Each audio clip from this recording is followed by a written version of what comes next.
Hello everyone, welcome to my YouTube channel. So आज की हम जो टॉपिक डिस्कशन करने जा रहे हैं वो है क्लास 10th की एक्सरसाइज 1.3 के next question.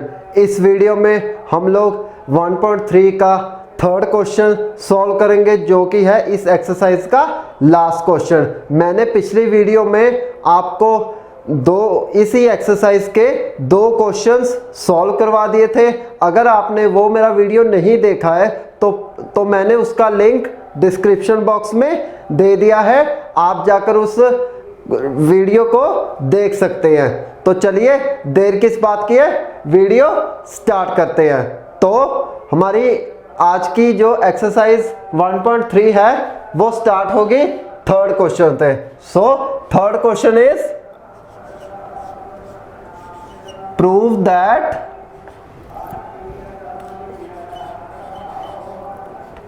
the following terms are irrational।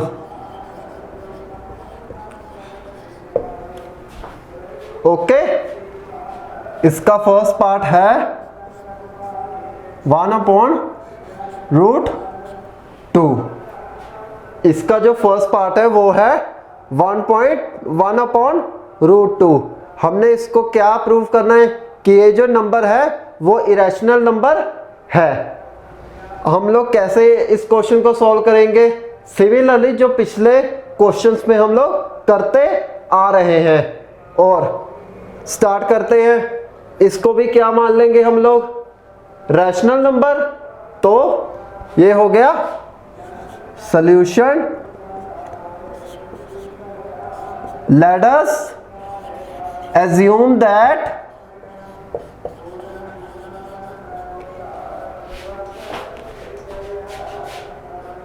(1/√2) is rational number।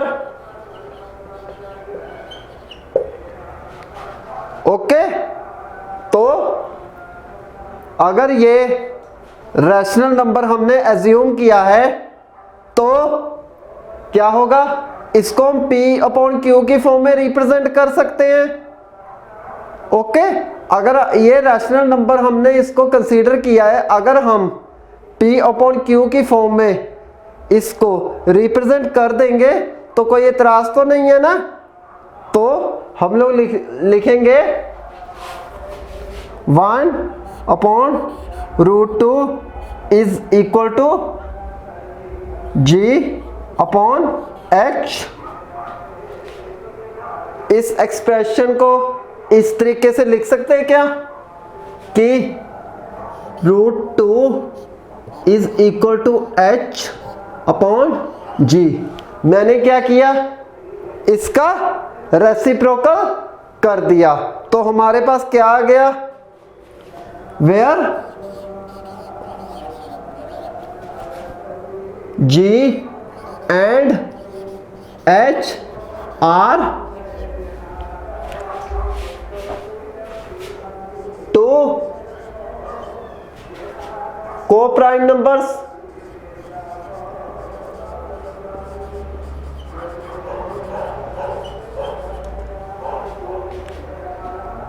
That means कि इनका कॉमन फैक्टर क्या हो जाएगा, 1। दैट इज द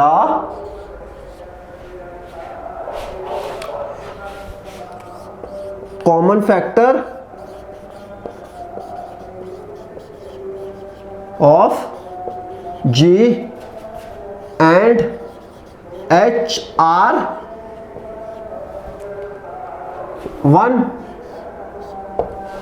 ओके,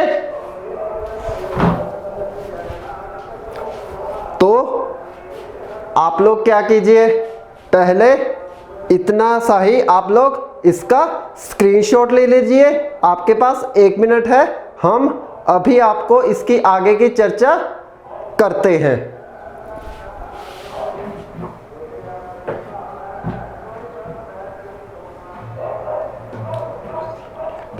आई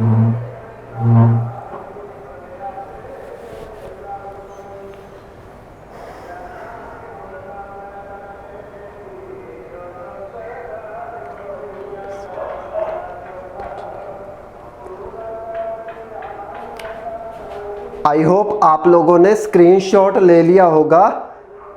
तो चलिए आगे बढ़ते हैं।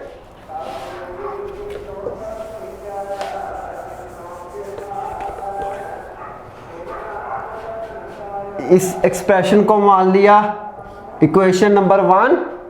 तो इसकी हमने क्या करनी है अब, स्क्वायरिंग। तो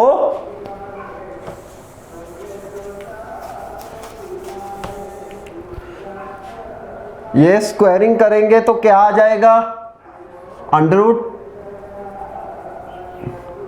2 क्या हो जाएगा 2, तो h स्क्वायर अपॉन जी स्क्वायर। ओके, तो हम लोग जी स्क्वायर को लिख सकते हैं h स्क्वायर अपॉन 2।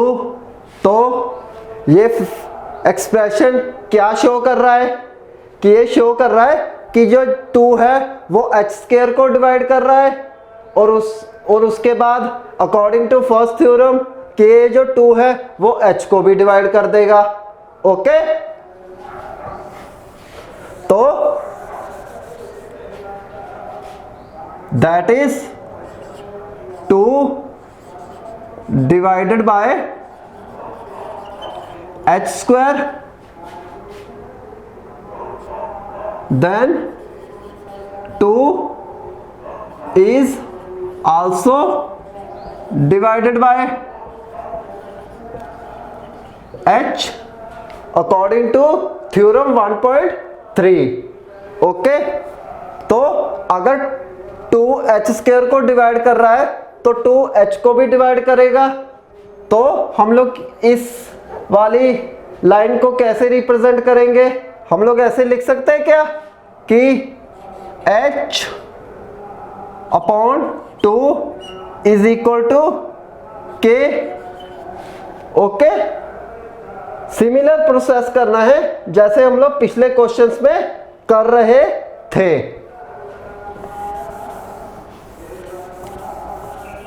तो ये क्या बन जाएगा, h is equal to 2k। क्या किया हमने कि 2 को यहां शिफ्ट कर दिया k के पास, तो क्या बन गया h is equal to 2k। तो हम 2k यहां फिल कर देंगे, इसको इक्वेशन नंबर 2 मान लो। ओके, तो ये h की वैल्यू हम लोग यहां फिल कर सकते हैं, स्क्वायरिंग कर देंगे बाद में। तो हमारे पास आ जाएगा G square is equal to 2k square, यानी कि 2 टू द 4, साथ में आएगा k स्क्वायर अपॉन 2, तो बन जाएगा 4k square upon 2, 2 1 the 2, 2 two the 4। तो नेक्स्ट स्टेप क्या बन जाएगा, G square is equal to 2k square. तो ये हो जाएगा G square upon 2 is equal to k square. Okay, तो ये भी सिमिलरली इसको भी ऐसे ही फॉर्म कर लिया। ओके, क्यों, क्योंकि हमें g और h के फैक्टर्स निकालने हैं। तो क्या बन गया ये कि ये जो एक्सप्रेशन है क्या शो कर रहा है, वो ये शो कर रहा है कि 2 जो होता है वो जी स्क्वायर को डिवाइड कर रहा है, और उसके बाद हम लोग कह देंगे कि जो 2 है वो जी को भी डिवाइड करेगा according to theorem 1.3, similarly that process. Okay, तो हम लोग करेंगे 2 डिवाइडेड बाय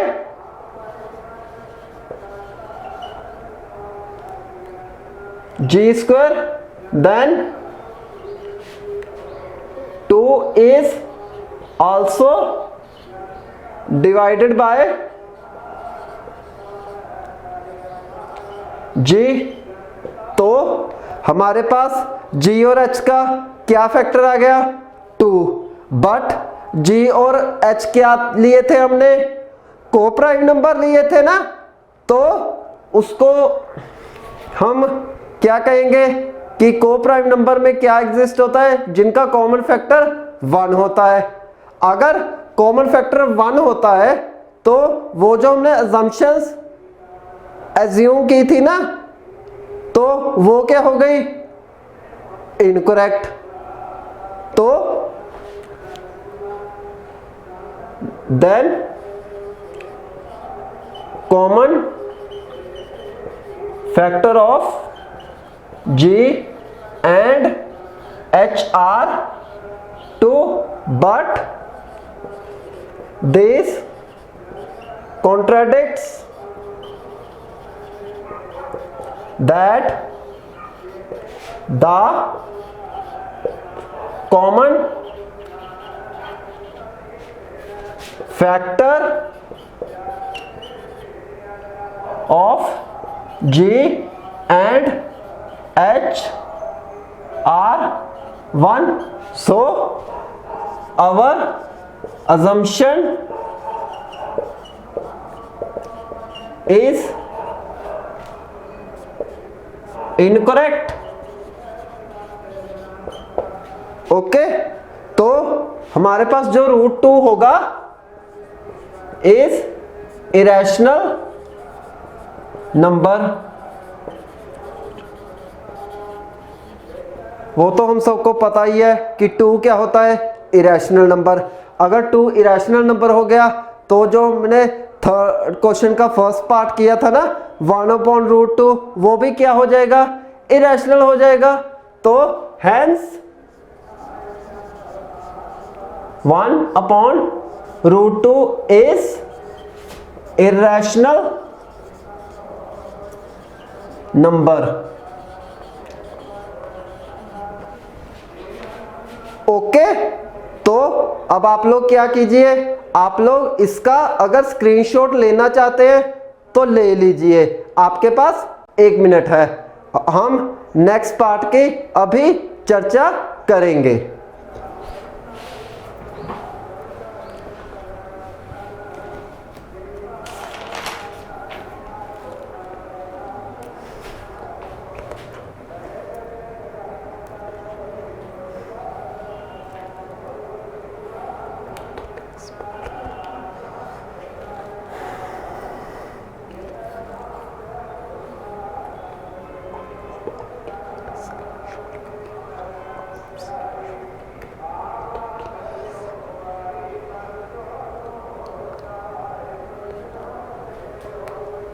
आई होप आप लोगों ने स्क्रीनशॉट ले लिया होगा।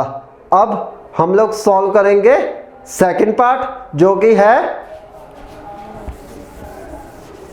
Second part is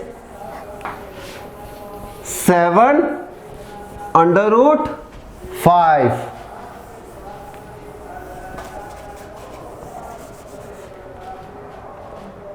second part 7/5। इसी पार्ट को भी इरेशनल नंबर प्रूव करके बताना है। सिमिलर प्रोसेस जो हम लास्ट क्वेश्चंस में करते आ रहे हैं।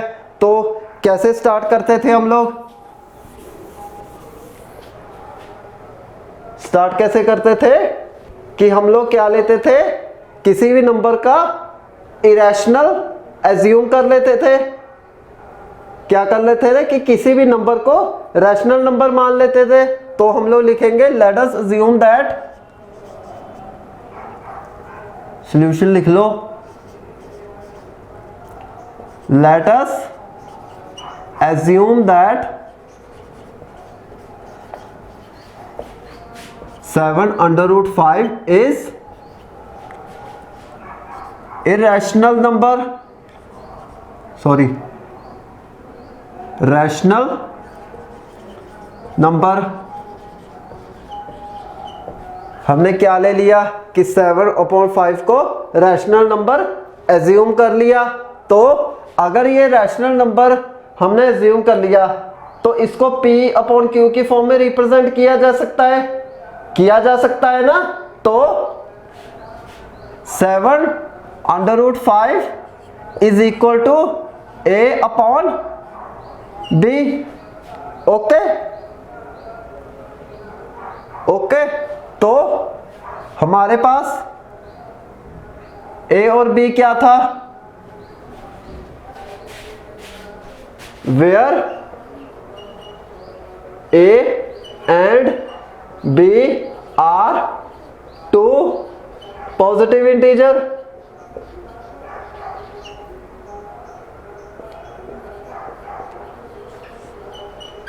ओके, तो A अपॉन B क्या आ गया, पॉजिटिव इंटीजर। सो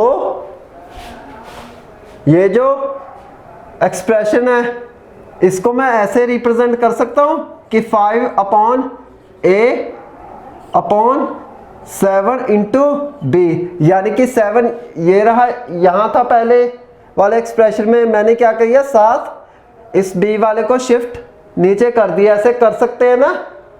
तो हमारे पास क्या आ गया कि इस एक्सप्रेशन को देखते हुए हमने क्या कर लिया कि जब हमारे पास A एंड B है टू पॉजिटिव इंटीजर, यानी कि A और B की कोई ना कोई परफेक्ट वैल्यू है, या हम लोग कह सकते हैं कि इसका कोई परफेक्ट सॉल्यूशन है। तो अगर इसका कोई परफेक्ट सॉल्यूशन है तो ये टर्म क्या बन जाएगी, रैशनल नंबर बन जाएगी। अगर ये रैशनल नंबर बन गई तो हमारे पास जो √5 था वो भी रैशनल नंबर हो गया। अगर ये रैशनल नंबर हो गया तो ये जो हम लोग प्रूफ कर रहे हैं ना 7/5, ये तो रैशनल नंबर प्रूफ हो जाएगा। हमको असल में प्रूफ क्या करना है कि ये नंबर क्या होता है 7/5 इरैशनल नंबर। तो कैसे करेंगे, तो हम लोग ऐसा करेंगे, पहले लिख लेते हैं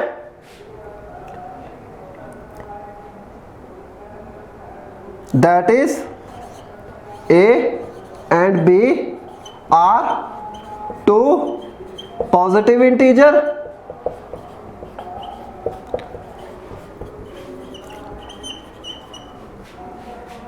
that is A upon 7B is rational number।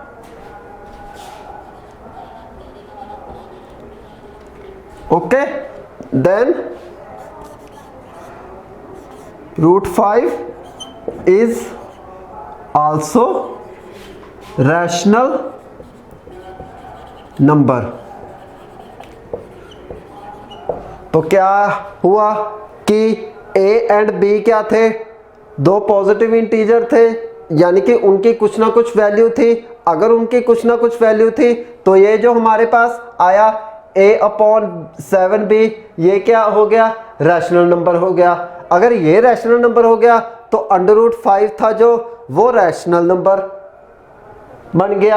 अगर ये रैशनल नंबर बन गया तो जो हम लोग प्रूफ कर रहे थे ना 7/5 वो रैशनल नंबर बन गया।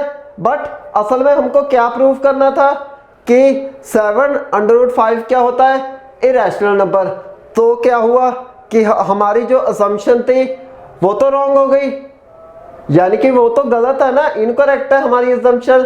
तो उसको ठीक कैसे करें, तो आप लोग क्या करो कि हमने ये सुना है कि √5 क्या होता है, इरैशनल नंबर। तो हम लोग स्टेटमेंट में वो भी इंक्लूड हो जाएगा। अगर हमारे पास, अगर उस स्टेटमेंट के अकॉर्डिंगली देखें कि हमारे पास 5 क्या होता है, इरैशनल नंबर। अगर 5 इरैशनल नंबर होता है तो उससे प्रूफ हो जाएगा कि ये जो टर्म है 7/5 वो भी क्या होती है, irrational number. So but this contradicts that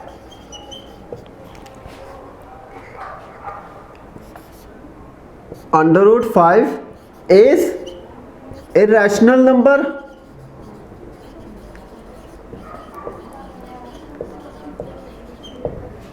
So our assumption is incorrect.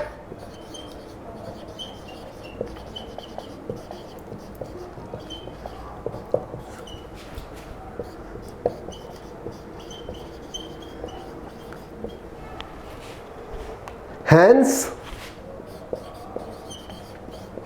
7 under root 5 is irrational number.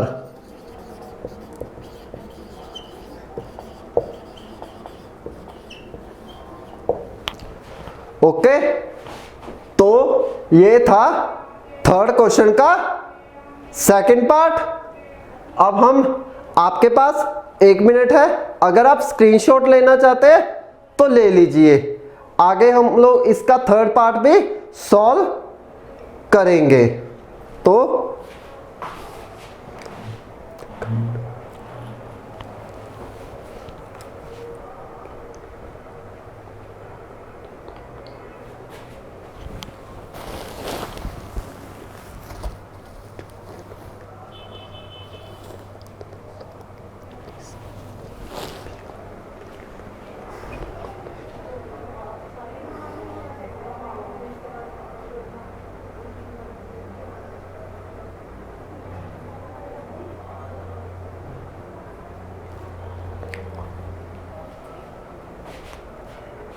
I hope आप लोगों ने ये कर लिया होगा। अब हम चलते हैं थर्ड पार्ट की तरफ, जो कि है इस क्वेश्चन का लास्ट पार्ट। तो वो है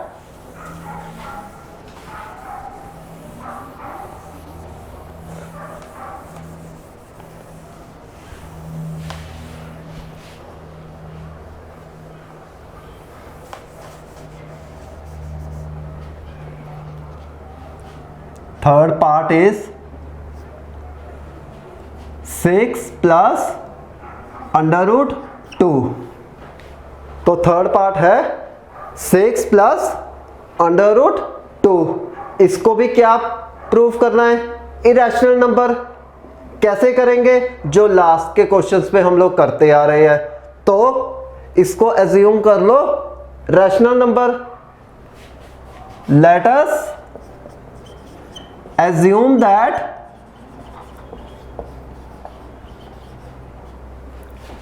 six plus under root 2 is rational number।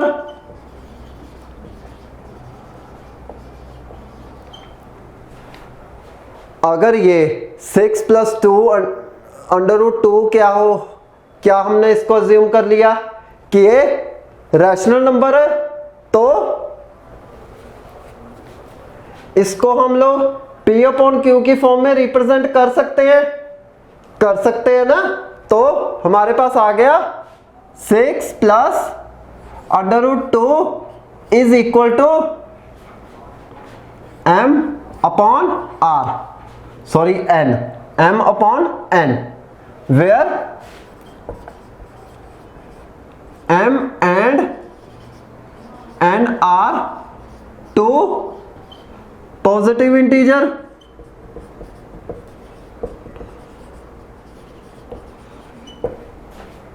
अगर M और N टू पॉजिटिव इंटीजर हैं तो इसका मतलब है इनकी कोई ना कोई वैल्यू होगी।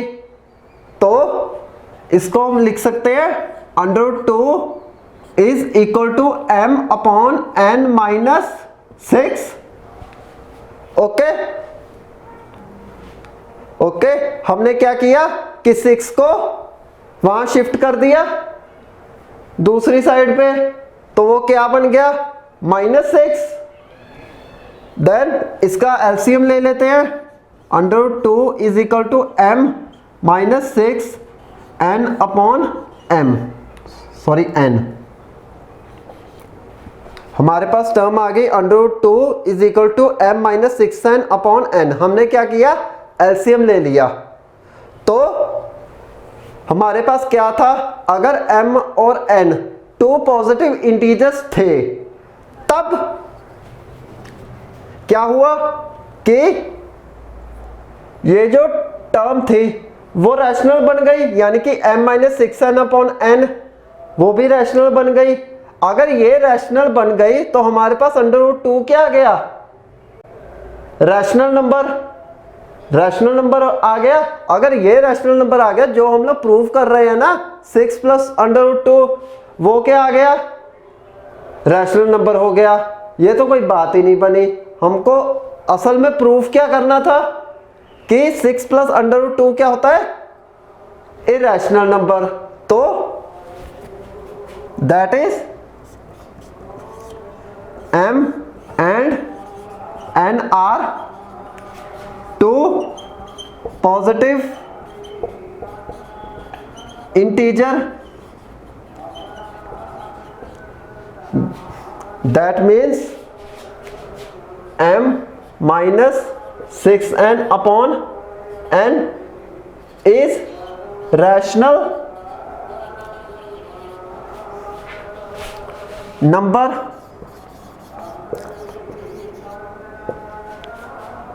then √2 is also rational number।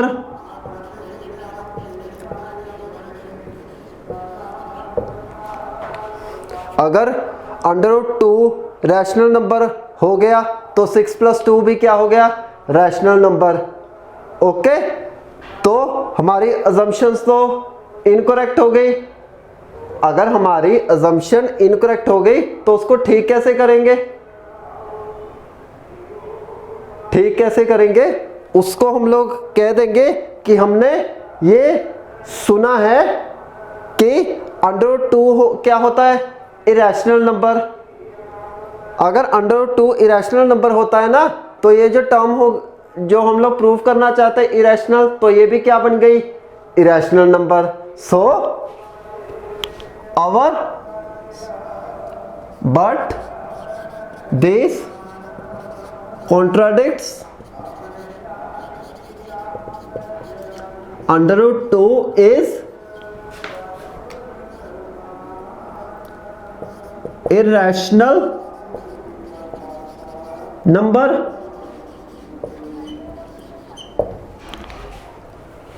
our assumption is incorrect।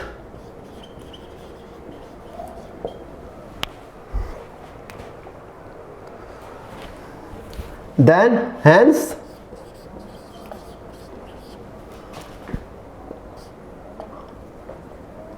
(6 + √2) is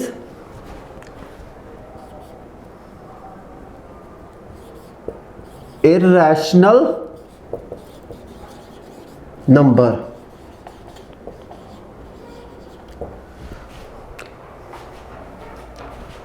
okay, आपके पास 1 मिनट है, अगर आप स्क्रीनशॉट लेना चाहते हैं तो ले सकते हैं।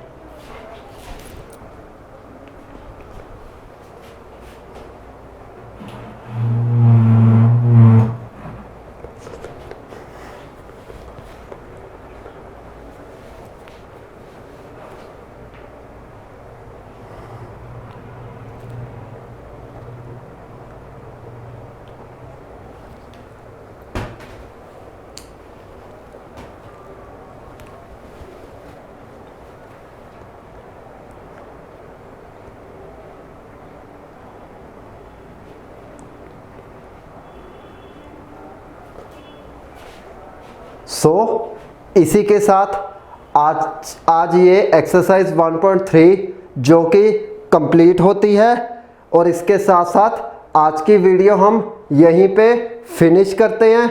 अगर आपको कोई डाउट हो रहा है, इससे रिलेटेड कोई क्वेश्चन नहीं आप सॉल्व कर पा रहे हैं, अगर आप कोई भी बुक फॉलो कर रहे हैं तो वो मेरे को आप लोग कमेंट बॉक्स में बता देना। अगर आप क्वेश्चन को सॉल्व नहीं कर पा रहे, कोई डाउट है, कोई आपके मन में किसी प्रकार का कुछ समझ नहीं आ रहा है, तो प्लीज़ मुझे कमेंट बॉक्स में कमेंट करके बता दीजिए। मैं इसके ऊपर आपके लिए नेक्स्ट वीडियो ज़रूर बना दूंगा। तो अगर आपको मेरा वीडियो पसंद आया है तो इसे लाइक, शेयर एंड सब्सक्राइब करना ना भूलें और आने वाली बेल आइकन की नोटिफिकेशन को भी ऑन कर ले ताकि आने वाली मेरी हर वीडियो की नोटिफिकेशन आपके मोबाइल स्क्रीन के ऊपर आ जाए।